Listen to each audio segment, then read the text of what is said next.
बुलबुला आ गया तो उसमें ब्राह्मण हत्या का दोष लग जाएगा। और बुलबुले वाले पानी को, फेन वाले पानी को कोई पिएगा तो उसको ब्राह्मण हत्या का अंश लग जाएगा। मतलब उसने 6 महीने तक जो दान करा, पुण्य करा, सत्कर्म करा, भजन करा, कीर्तन करा, वो सब नाश हो गया।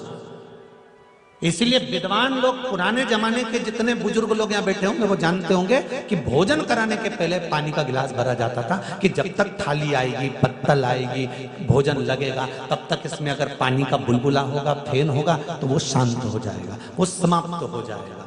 क्योंकि जल के ऊपर जो फेन होता है, जल के ऊपर जो बुलबुले होते हैं, वो ब्राह्मण हत्या का अंश है।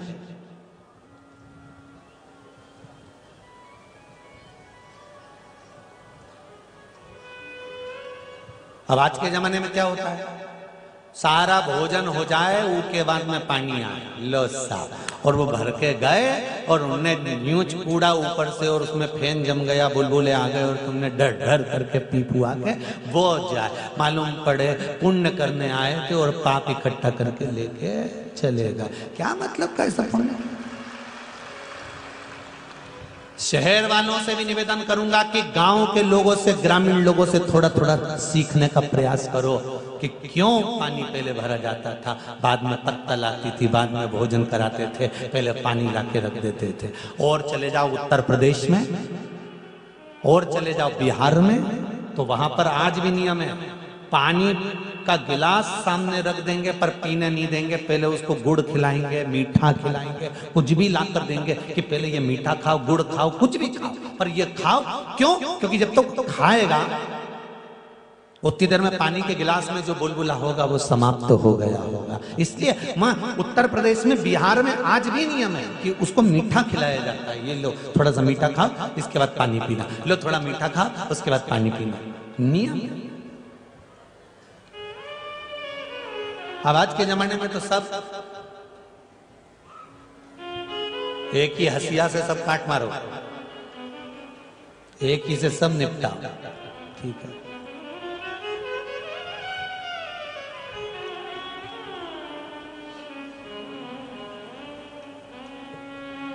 सबका सम्मान हो और सबके सम्मान में एक अंतर हो, सबका आदर हो और उसके आदर में भी एक अंतर हो। ससुर आया है तो ससुर का सम्मान उस हिसाब से होना चाहिए, पति आया है तो पति का सम्मान उस हिसाब से होना चाहिए, काका जी आया है तो काका जी का सम्मान उस हिसाब से होना चाहिए।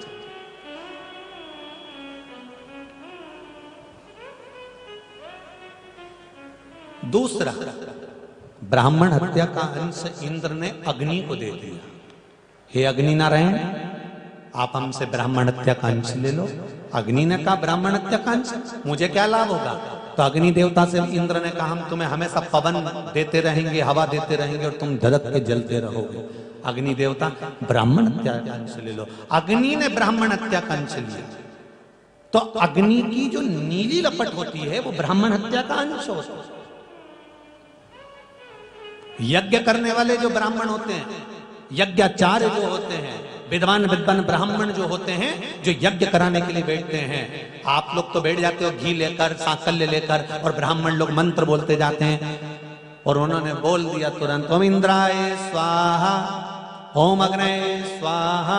तुमने तो सांकल्य डालना चालू करी, घी डालना चालू करा, और जैसे ही अग्नि ऊपर की ओर बढ़ी तो जो विद्वान ब्राह्मण होगा वो पास में बैठा रहता है और एक शरबत बना कर रखता है।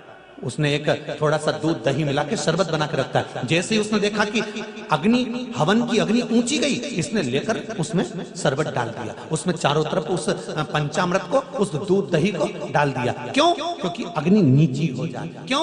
अगर हवन की अग्नि ज्यादा ऊपर जाएगी, ज्यादा ऊंची जाएगी, तो उसमें नीली लपट आ जाएगी। नीली लपट आ गई मतलब करा हुआ सारा यज्ञ खंडित हो गया, क्योंकि उसमें ब्राह्मण हत्या लग गया। उसमें ब्राह्मण हत्या लग गई तो वो अग्नि की जो लपट है वो अपने आप नीले कलर की, आप लोगों ने भी कई बार देखा होगा, नीली लपट अगर आ गई है तो उसमें ब्राह्मण हत्या लग गई है, ब्राह्मण हत्या का दोष है। इसलिए यज्ञ करता ब्राह्मण जो होते हैं, यज्ञ कराने वाले जो विद्वान ब्राह्मण होते हैं, यज्ञ कराते समय सांकल्य डालते समय आप लोगों से बार बार कहते हैं थोड़ा आराम से डालो, थोड़ी थोड़ी डालो, थोड़ी थोड़ी डालो, पर तो तुम तो सोचो डाले जाओ, डाले जाओ, डाले जाओ, तो वो तुम तो डाले जाओ, परंतु वो अग्नि जब ऊंची जाएगी तो उसमें ब्राह्मण हत्या लग जाएगी। उसमें नीले कलर की अगर लपट आ गई तो उसमें ब्राह्मण हत्या लग जाएगी।